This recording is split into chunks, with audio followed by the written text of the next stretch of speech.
নমস্কার, আমি তনুশ্রী।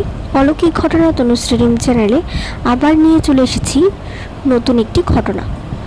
আর ঘটনায় যাওয়ার আগে আপনাদের বলে রাখছি, যদি আপনাদের কাছে আমার ঘটনাগুলো ভালো লেগে থাকে তাহলে কিন্তু অবশ্যই চ্যানেলটিকে সাবস্ক্রাইব করে দেবেন আর শুনে নেওয়া ঘটনাটিকে লাইক এবং শেয়ার করে দেবেন।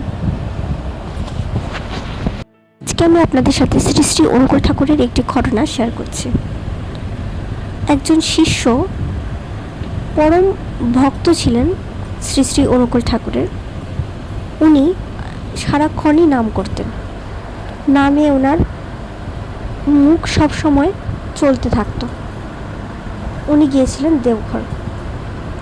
দেওঘর থেকে ফেরার সময় উনি যে ট্রেনে উঠছিলেন, সে ট্রেনে ওঠার সময় উনি তখনও কিন্তু ওনার নাম চলছিল। তো উনি ট্রেনে ওঠার সময় কী যেন একটা ভেবে ওনার পাটা একটু সরে এসেছিল, কিন্তু তবু ওনার ফিরতে লাগবে। উনি আবার উঠলেন। ওঠার পর থেকে ওনার কানে বাজছে যে তুই নেমে পড় এখান থেকে। উনি একটু হকচকিয়ে উঠলেন, উঠে এদিক সেদিক তাকালেন, দেখলেন এখনও ট্রেন জায়গায় দাঁড়িয়ে আছেন, কিন্তু ওনার সাথে কেউ নেই বা ওনার আশেপাশেও কেউ নেই যে ওনাকে বলবেন যে নেমে পড়ার জন্য। দ্বিতীয়বার আবার ওনার চোখ লেগে গেছে, উনি আবার শুনতে পাচ্ছেন ঠিক একই রকম কথা। দ্বিতীয়বার উনি আবার এদিক ওদিক দেখে উনি বসে পড়লেন। তৃতীয়বার যখন ওনার কানে এই শোরটা এসে পড়ছিল যে এই তাড়াতাড়ি নেমে পড়ে এখান থেকে, এই কথাটা পৌঁছানো মাত্র কিন্তু ট্রেনের কিন্তু ঘন্টা বেজে গিয়েছিল যে এখন ছেড়ে দেবে। আর উনিও এতটা ভয় পেয়ে গেছেন, হকচকিয়ে ট্রেন থেকে নেমে পড়লেন। আর তৎক্ষণাৎই ট্রেনটা চলতে গিয়ে ট্রেনের লাইন থেকে কিন্তু চাকাটা বেরিয়ে গিয়েছিল আর একটি দুর্ঘটনা ঘটেছিল, যাতে কিছু সংখ্যক লোকের ক্ষতি হয়েছে আর কিছু সংখ্যক লোক একদম ঠিকঠাকই ছিলেন।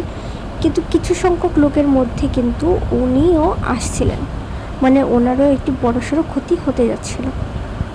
তো ওনার হঠাৎ মনে পড়লো যে দেওঘর গিয়ে উনি শ্রী শ্রী অনুকূল ঠাকুরের সাথে যখন কথা বলেছিলেন, ওনারও কিন্তু স্বরটা ঠিক এরকমই ছিল। উনি তখন পরম ভক্তিতে কেঁদে উঠলেন।